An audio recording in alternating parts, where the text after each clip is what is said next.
Dune, Part 1.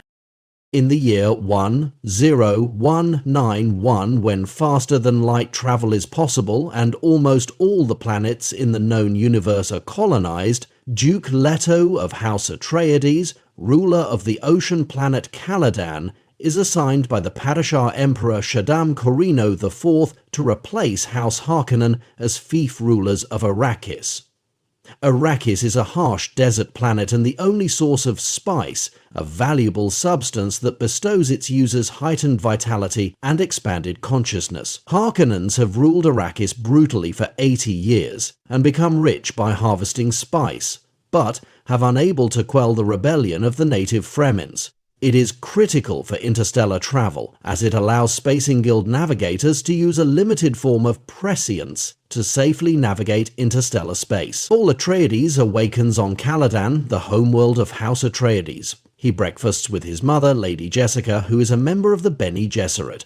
The Bene Gesserit is a social, religious, and political order whose members train their bodies and minds to obtain powers and abilities that can seem magical to outsiders. Paul tries and fails to use the voice, a Bene Gesserit skill, and she tells him that such skills take years to learn. Lady Jessica asks if he's had more dreams. We see that he's dreamt of Chani, but he lies and says no. Paul meets with Duncan Idaho, the swordmaster of House Atreides. Paul asks for Duncan to take him with him when Duncan leaves for Arrakis with an advance team. Duncan declines, saying he'd be court-martialed. Paul tells Duncan about premonitory dreams he's had of Arrakis, of the desert, a mysterious Fremen girl, and Duncan himself with the Fremen. In his dreams, he also saw Duncan lying dead in battle. Duncan still refuses to take Paul with, not believing in the dreams. Paul trains at sword fighting with Gurney Halleck, the weapons master of House Atreides. On Gaidi Prime, the homeworld of House Harkonnen, Beast Rabban, nephew of Baron Harkonnen, meets with his uncle to tell him that all of their ships have left Arrakis. He asks the Baron how they could let this happen, how the Emperor could take the planet from them and give it to House Atreides. The Baron says mysteriously that a gift is not always a gift. House Atreides is on the rise, and the Emperor is a dangerous, jealous man. Jessica tells his son that the Reverend Mother Gaius Helen Mohayim, her teacher at the Bene Gesserit school and now the truth-sayer to the Emperor, is there and would like to meet Paul and learn about his dreams. The Reverend Mother instructs Paul to place his right hand in a box as she holds a poisoned needle to his neck. If he takes his hand out of the box before she tells him to, she will pierce him with the needle, killing his instantly. Paul passes the test and is allowed to take his hand from the box. He sees that his hand is uninjured. As they walk out together, Lady Jessica asks the Reverend Mother if she had to go so far, but the Reverend Mother says that Jessica chose to train Paul in the way of the Bene Gesserit in defiance of their rules, and so Paul had to be tested. Jessica had been instructed to bear only daughters, but her pride had led her to believe that she could give birth to the Kwisatz Haderach, a sort of messiah figure. Paul and House Atreides leave Caladan and arrive on Arrakis. They are greeted by cheers from Fremen onlookers. As Paul boards an ornithopter, an aircraft that flies with the use of insect-like wings, with his mother, he asks her what the Fremen were shouting. Lady Jessica says they were shouting Messiah. She says the natives have been waiting for centuries. She says they see the signs in Paul. Alone in his room, Paul learns more about the planet of Arrakis. The most dangerous organism on the planet is the sandworm, which can grow to over 400 meters in length.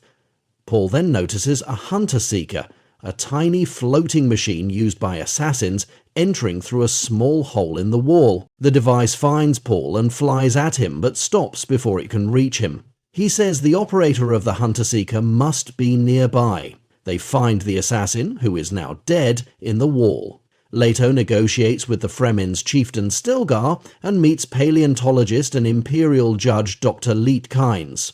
Kynes is in charge of getting the spice harvesting back on track and has been appointed by the Imperial Council to help Atreides. Kynes informs Leto, Paul and Halleck of the dangers of spice harvesting, including giant sandworms which travel under the desert. During a flight, they spot a sandworm approaching an active spice harvester with a stranded crew. Leto and his team rescue the workers moments before the sandworm swallows it. Leto knows that if he can't get spice production back on track, it will lead to war. Paul is examined by Dr. Yue. Yue says that spice is a psychoactive chemical and that Paul seems to be sensitive to it, but that he'll be fine. Georgie Yue leaves. Paul tells his mother that what he experienced wasn't an allergic reaction, but that he had a vision. Jessica asks what he saw. His vision was of Chani, the girl he's been seeing in his dreams for some time. He says the vision was confusing, that he also saw what he thought was his death, but it wasn't, and that a knife was important somehow. He says that someone will hand him a blade, but he doesn't know when or where. He says that he knows that Jessica is pregnant and she is shocked. She says he can't know that she only realized herself recently that she was pregnant. On the harsh imperial planet Salusa Secundus, the Sardaukar prepare to depart. Peiter de Vries walks with a Sardaukar warrior who assures him that the Sardaukar outnumber the Atreides forces. Later, some guards hear a figure approaching. The figure shoots the guards before entering a room and lowering the base's shields. Duke Leto awakens and realizes something is wrong. He walks the halls. Noticing a fallen figure, Leto calls for security, but receives no response. He activates his body shield. Turning the fallen figure over, he finds a servant woman with a dagger in her chest. A poison dart comes out of the darkness, penetrating Leto's shield and knocking him unconscious. The mysterious figure reveals himself. It's Dr. Yue. Leto is awake now, but incapacitated. Dr. Yue tells him that he's made a deal with the Baron to turn over Leto because the Harkonnens have Yue's wife hostage. Yue slips Leto's ducal ring from his finger, saying he'll give it to Paul and do all he can for the boy. Yue implants a false tooth in Leto's mouth. He explains that if Leto bites down on it, it will fill the air with poison gas. It will kill Leto, but if he picks the right time, it will also kill Baron Harkonnen. Outside, Harkonnen's men kill Atreides prisoners. Inside, Duncan Idaho takes on a few enemies, dispatching them with ease. In the chaos, Paul and Lady Jessica have been kidnapped aboard a thopter. Their captors debate killing them. The Harkonnen men decide they've gone far enough into the desert and decide to throw Paul out of the thopter. As one of the men prepares to do just that, Paul uses the voice again, instructing him to remove Lady Jessica's gag. It works this time and the man removes the gag. Lady Jessica uses the voice to command him to kill one of his fellow Harkonnen soldiers before moving to release her from her restraints. A third soldier tries to stop this, but Lady Jessica uses the voice on him before killing him herself. After killing the last soldier, she frees Paul. The thopter lands, but the Harkonnens manage to cripple the aircraft remotely. Paul and his mother climb a sandhill and see the city on fire in the distance. Duke Leto awakens in restraints in the presence of Baron Harkonnen and a few of the Baron's guards. The corpulent Baron dines on a meal. Harkonnen tells the Duke that his family is dead and that his house has fallen. Leto bites down on the false tooth and blows out the poison gas in a cloud, killing several of Harkonnen's men before the last ones alive manage to shut the door to the room. As Paul finds his father's ducal ring in the Fremeket, Paul has another vision of Chani. In the vision, the Fremen girl is watching a great battle in which Paul, clad in a full bodysuit, is a participant. Just then, a thopter comes roaring overhead before landing. It's Duncan, who has followed the beacon. They arrive at their destination. The site is the location of an old ecological testing station. Long ago, the harsh Arrakis climate was meant to be tamed and the water locked beneath the sands freed. Work had begun to transform Arrakis into a paradise, but then spice was discovered and nobody wanted the desert to go away. The enemy has found the station, and soldiers lower themselves down onto it. Duncan fights bravely, but is vastly outnumbered, and he eventually falls. Paul and Lady Jessica find a small thopter and escape on it. Paul and Lady Jessica flee toward the sandstorm, with enemy thopters in pursuit.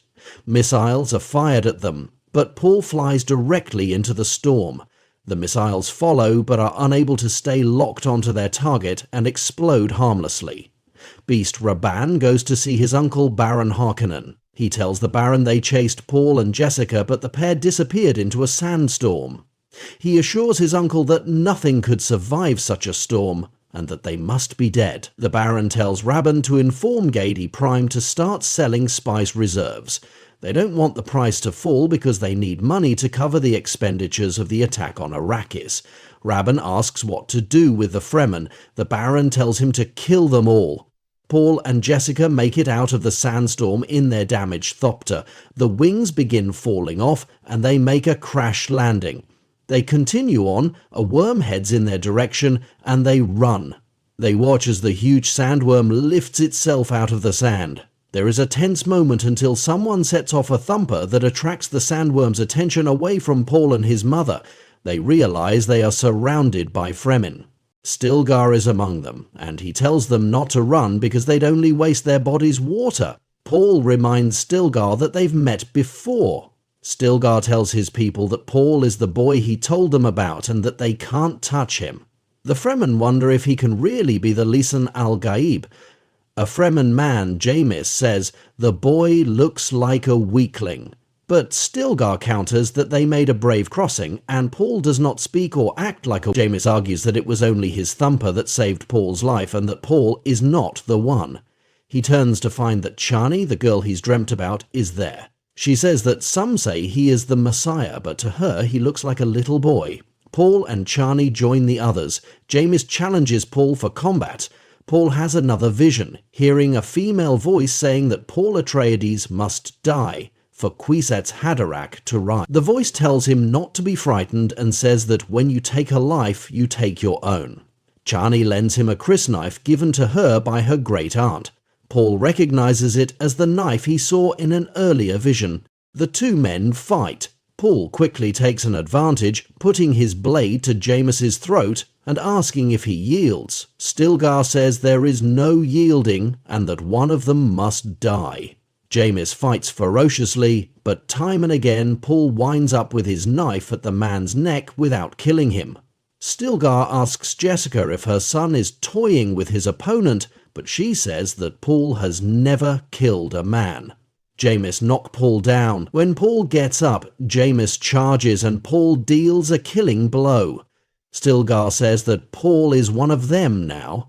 The group heads into the desert. Paul and Jessica stop, watching as a Fremen rides a sandworm using hooks. Chani tells Paul that this is only the beginning. They continue onward.